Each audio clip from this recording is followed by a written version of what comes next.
พลอยถือพักระบาด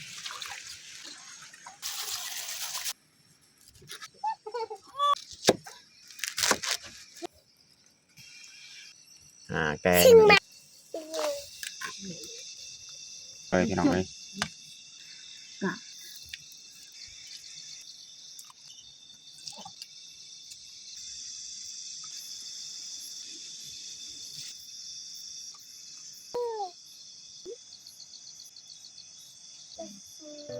อย่าลืมกดไลค์กดแชร์และกดติดตามเด้อพี่น้อง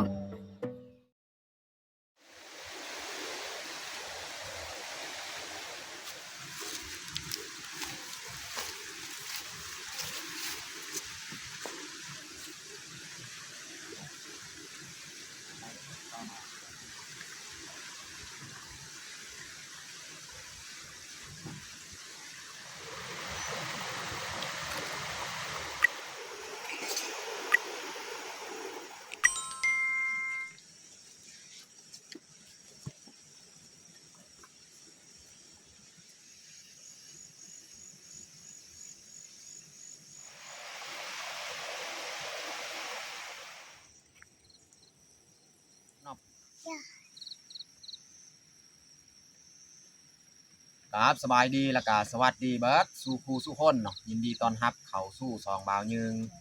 แล้วก็สำหรับตอนแรกมื้อนี้แม่นคอยสิพาลูกพาเมียเข้ามาใช้ชีวิตในไฮหรือว่าเขามานอนในไฮเนาะอันนี้ก็ดนแล้วยึงก็บ่ได้เปลี่ยนบรรยากาศเนาะอยู่ในไฮเพราะว่าหลายมื้อหลายวันแล้วก็ใช้ชีวิตอยู่ในบ้านอยู่ในไฮนี่มีอยู่เขาเข้าช่วงกลางเว้นแต่ว่ากลางคืนนี่เขาจะบ่ได้มาใช้ชีวิตเลยมื้อนี้หรือว่าคืนนี้สิลองเปลี่ยนบรรยากาศเนาะสิลองพาลูกพาเมียเข้ามานอนฟังเสียงธรรมชาติหรือว่าเสียงจิริจิรอนี่แหละโอเคไม่แต่ทุกคนติดตามเบิ่งติดตามชมกับพวกเฮาได้ยาวๆเลยตอนนี้เฮาก็สิเกียมออกไปหดสวนเนาะหดผักพี่น้องเนาะส่วนคอยก็หาเก็บผักนำเจียน้องแพงนำแล้วก็เมียกับน้องพลอยนี่แม่นหดผักเนาะ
นี่จะหักเลยแบบนี้พี่น้อง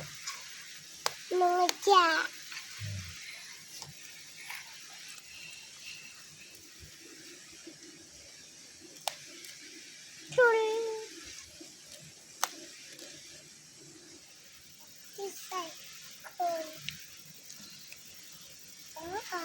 หน้าอันนี้มันที่เนาะเมียก็เลยลกอีกเนาะก็ให้ตัวยังมาทันดอกฮันให้มันใหญ่เนาะ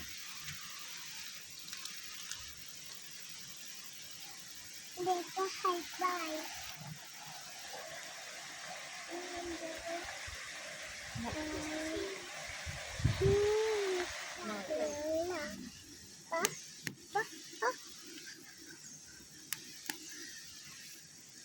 เก็บหอมปอม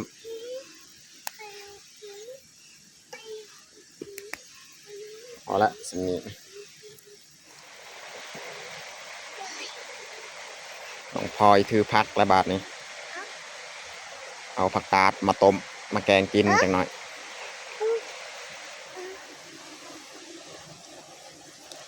ก็บผักบัวนี่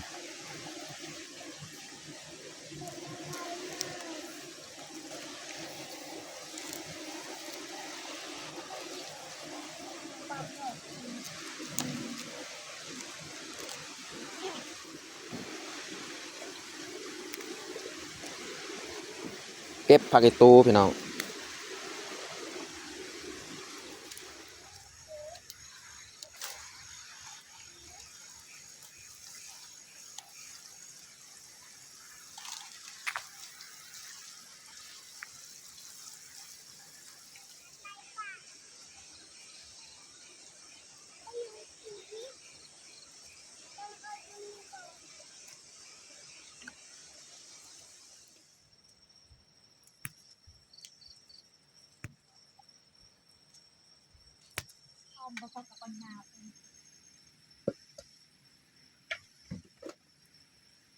ตอนนี้ก็เรียบร้อยเฮา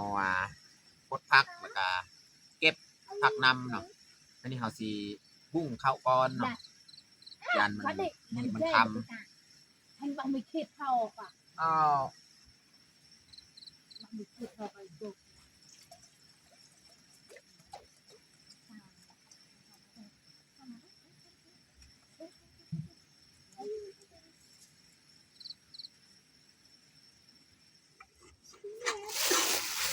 อันนี้ก็คือข้าวเนาะข้าวสารเจ้าเนาะ ลึกขนาด อันนี้บ่แม่นข้าวสารเจ้าแบบจากไฮเนี่ยเขาซื้อเอาข้าวสารเจ้านี่ซื้อจากเวียดนะข้าวสารเจ้างามเลยข้าวสารเจ้าข้าวดี อ่ะอย่าลึกขนาดห้องไม่ได้จะหายกันเดือดดองอย่างที่เรา ข้าวของเวียด ลึกขนาด นี่พี่น้องเบิ่งงามอันนี้เขาจะใส่เลยเนาะข้าวอันนี้นี่น้ำเขาก็ค้างไว้แล้วน้ำ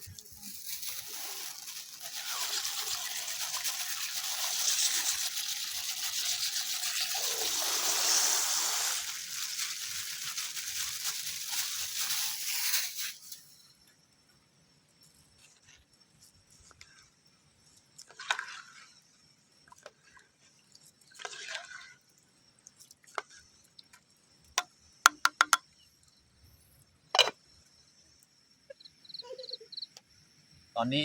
ข้าวของเฮาเขาก็ปรุงไว้แล้วเนาะไม่ได้เฮาสิพาน้องพลอยไปล้างผักที่เขาเก็บเมื่อกี้นี่แหละอันนี้เฮาปรุงไว้แล้วข้าวของเฮาไปน้องพลอยไปล้างพลอยบ่วงไปมาไงแล้วมันก็เมาอ่ะจ้าม ด่าผู้ชายเอา ไป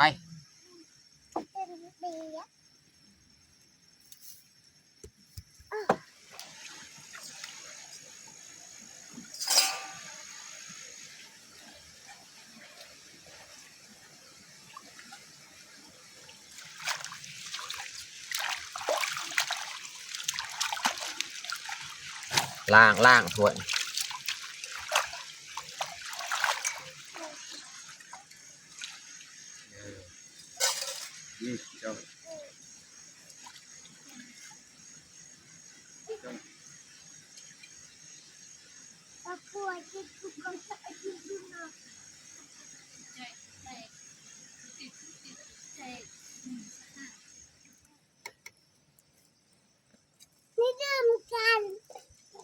ข้าวของเฮาเนี่ยก็ยังบ่ดนพี่น้องเนาะขังไว้เลยเพราะว่าเฮาใส่น้ำเนี่ยพอดีบางกี้เนาะเฮาบ่ได้เอาออกน้ำอีหยังพอดีเลยตอนนี้ก็เรียบร้อยเฮาล้างพืชผักเนาะล้างถ้วยบวงนี่เฮาสิเฮ็ดไว้เลยเนาะอาหารของเฮาเพราะว่าข้าวของเฮานี่ยังเฮาคงไว้คือมื้อนี้นี่เฮามีปลาดุกนี่ปลาดุกตัวนึงปลาดุกอันนี้เฮาก็เลี้ยงไว้อยู่บ้านเนาะเอามาเฮ็ดกินอยู่ว่าคาบแล้วโตเนาะเอามาเฮ็ดกินจะเอาตัวนึงอีกวันนี้เฮาสิซอยไว้เลยเนาะเฮาสิแกงใส่ผักกาดนะนี่เราทำความสะอาดเรียบร้อยเลยเอาใส่อีหยังมันออกแล้วแล้วก็สิใส่ผักกาดนี่แหละผักกาดดอกนี่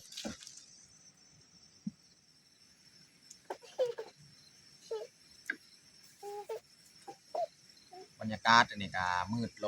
งแล้วเพราะตอนนี้ก็5 โมงปลายแล้ว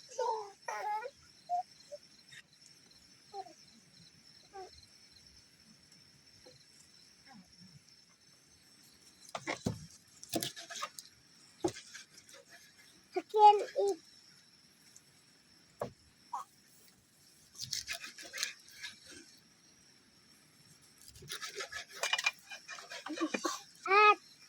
อาทิลา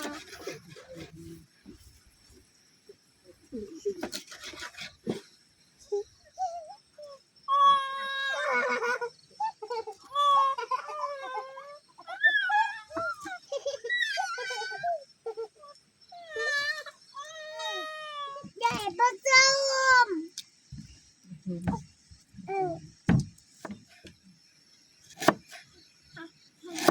ซอยคาน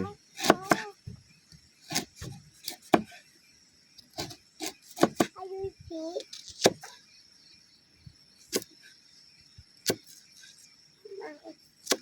ไฟฟ้า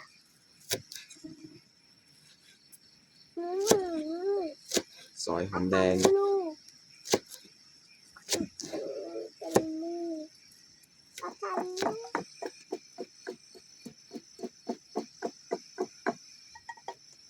ตอนนี้ก็เรียบร้อยตำใบมาติดกับพายเนาะ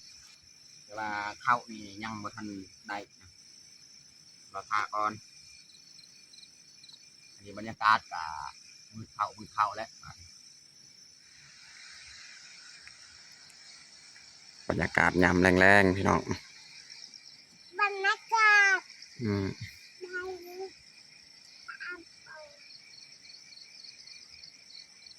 อามันจะ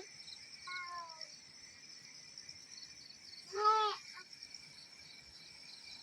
อามันจะ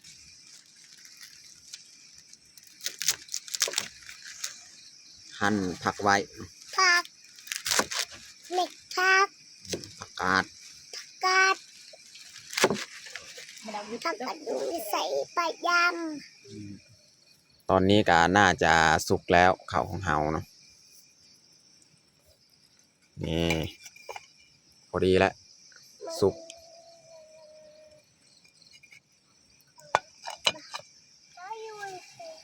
บรรยากาศก็มืดแล้วพี่น้องเนาะจะไต่โคมใหญ่ก็มีเขาถือแต่ไฟมันสิเบิดเนาะเราต้องประหยัดก่อนจะน้อยบัดกินข้าวจะน้อยจึงไต่นะใส่โคมก่อนเมียวะยันบ่พอไฟของเฮาจะน้อย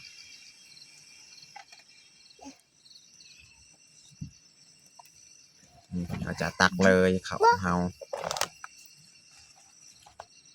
ฉันจ๊ะผัก เพราะว่าหม้ออันเดียวนะพี่น้องเนาะเราต้องได้ตักข้าวอันนี้ออกเนาะ yang kalau lawan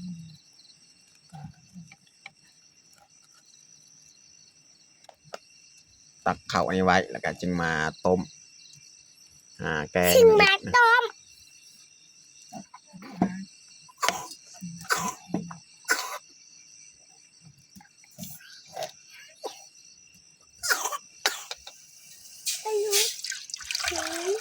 ใส่น้ำเนาะพี่น้องพอแล้วสีแกงอาหารเนาะ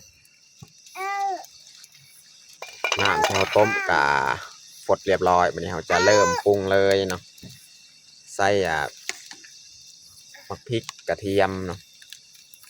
ใส่ข่าก็ใส่หอมแดง พริกกระเทียม ใส่หัวสีไข่ เทียมผักเทียมผักเทียม เกลือเป็นนัวบัดนี้ ผักกระเทียมพริกกระเทียม ปลาเห็ดตังใส่เกลือ ใส่เกลือ แล้วก็ใส่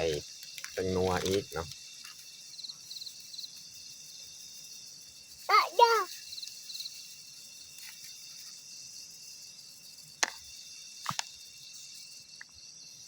เดี๋ยวต่อไปเนี่ยเราจะใส่ปลาของเราเลยเนาะ เร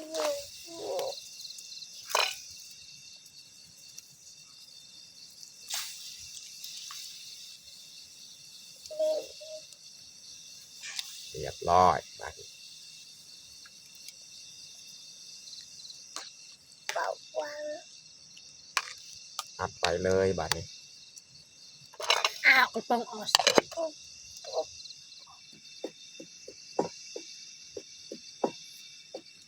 พลอยตำแก้วพี่น้องมืดและบาดนี้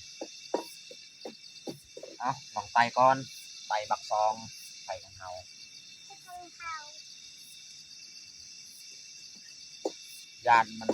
ไตเบัดก่อนจังหน่อยน้องแพงกะพอดีกำลังนอน นอน ว้าวเย้นี่เรา เขา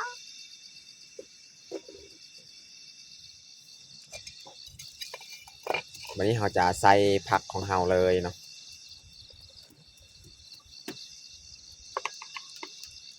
เอากูทำในจานเลยอัน อ๋อ นั้น มีคนบัสไป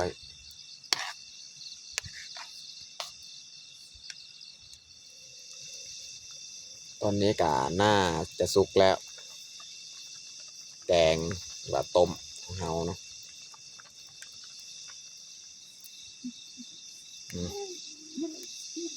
ผักอีตูนะใส่เอาละสำนีนะ บ้าน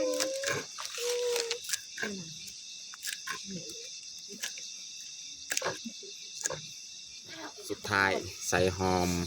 บัวกับผักอีตู หอมบัวกับนี่ เรียบร้อย แกงของเฮา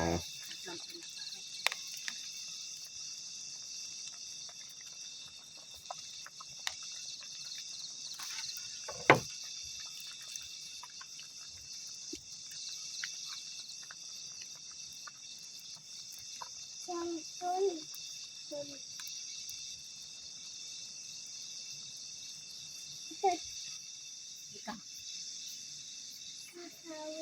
อันนี้เขาจะปรุงเลยพี่น้อง โอ้ยเป็นฟอง ว้าว ว้าวว้าว เรียบร้อย อ้าวตัดเจ้า อืม เต้า ลาดเลย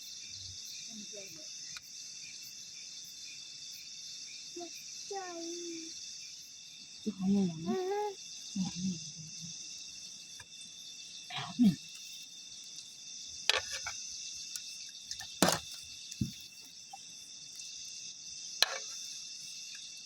สดน้ำจวดจาดเลยพี่น้องเนาะ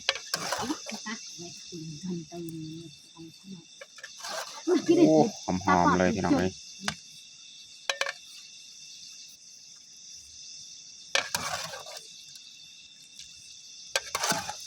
เข้ากันและกับปลาข้าวเจ้าพี่น้อง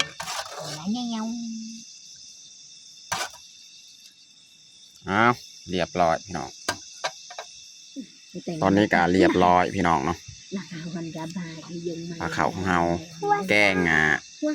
ผักกาดใส่ปลาดุกเนาะแล้วก็มีแจวพี่น้องเนาะ ที่หัวสา แล้วก็แรงมื้อนี้แมนข้าวเจ้าพี่น้องนะ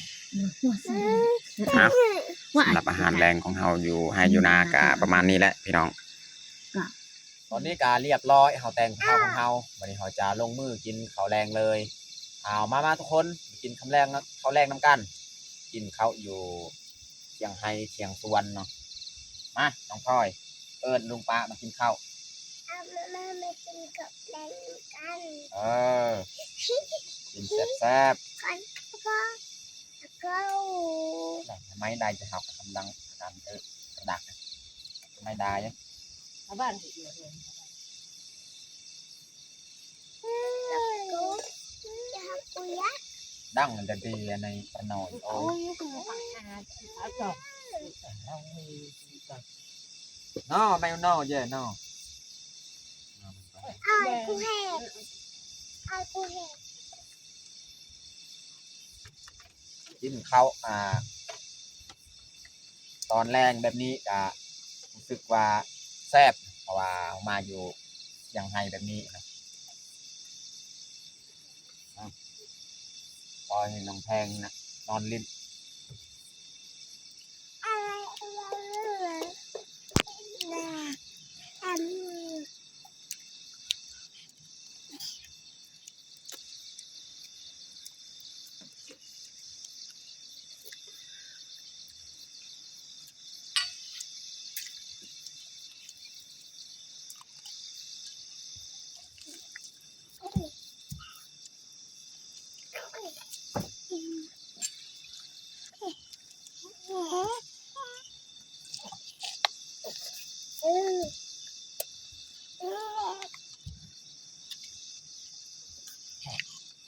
ใจมันข้าง สดน้ำน้องพลอยเอาสดเลย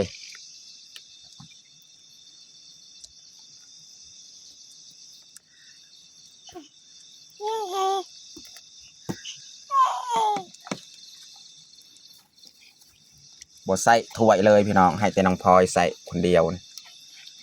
เฮากับเมียเนี่ยบ่ใส่ตักเอาแบบนี้แหละ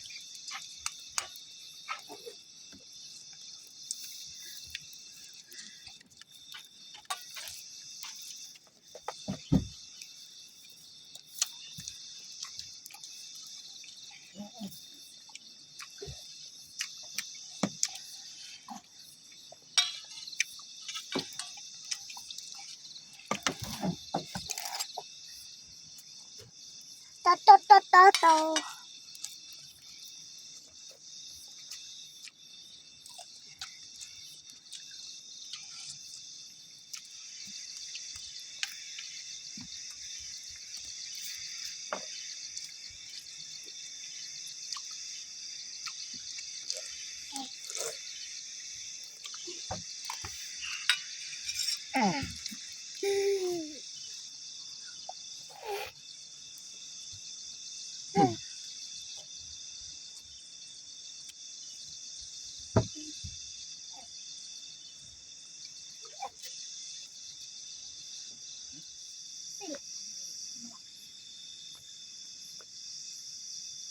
น่น เจ้าได้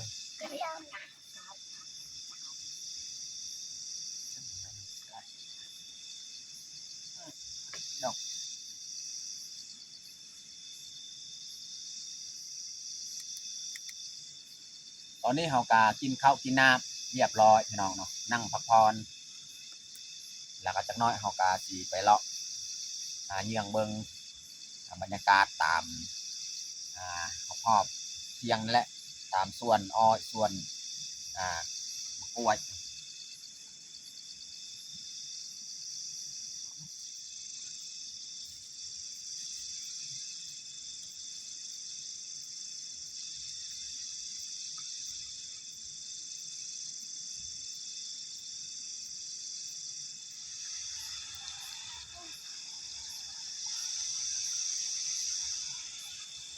อันนี้มันฟื้นเมีย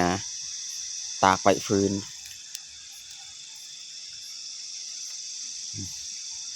บรรยากาศตามสวนอ้อย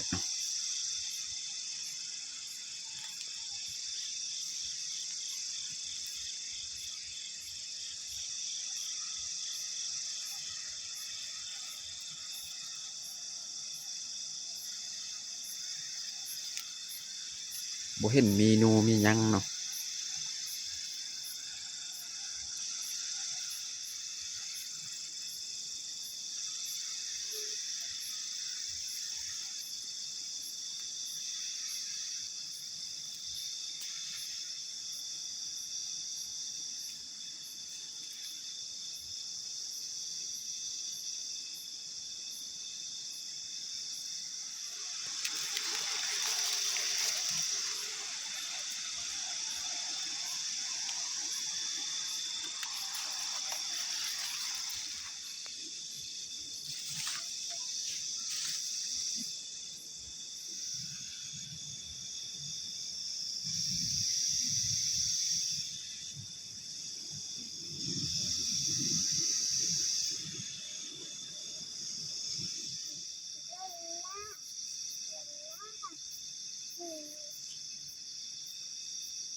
อนนี้ก็เวลา8 โมงแล้วพี่น้องเนาะวันนี้เฮาสิเตรียมแต่งบ่นอนบ่อยู่เพราะว่าเฮาก็พรดนแล้วไปเยืองเบิ่งบรรยากาศตามสวนอ้อยอันนี้ก็บ่ได้เพาะหยังเนาะบ่ได้เห็นเมนูมีหยังเนาะอ่ะน้องพลอยกางมุ้งบัดนี้ อังวงได้ โอ้ยโอ้ยแกเนี่ยบวชเลยนะโอ้ย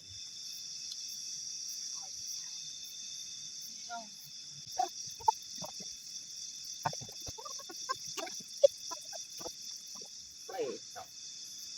เตี้ยไป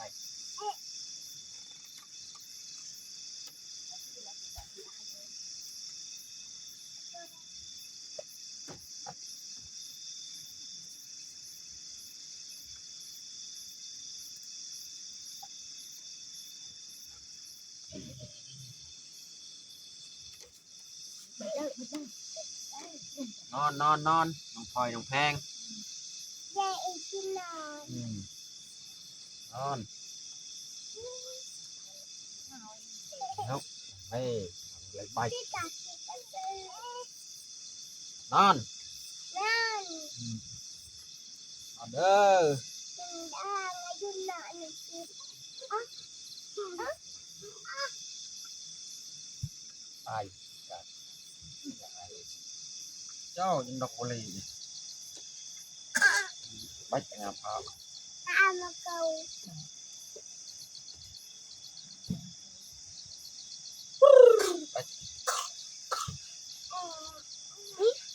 อืม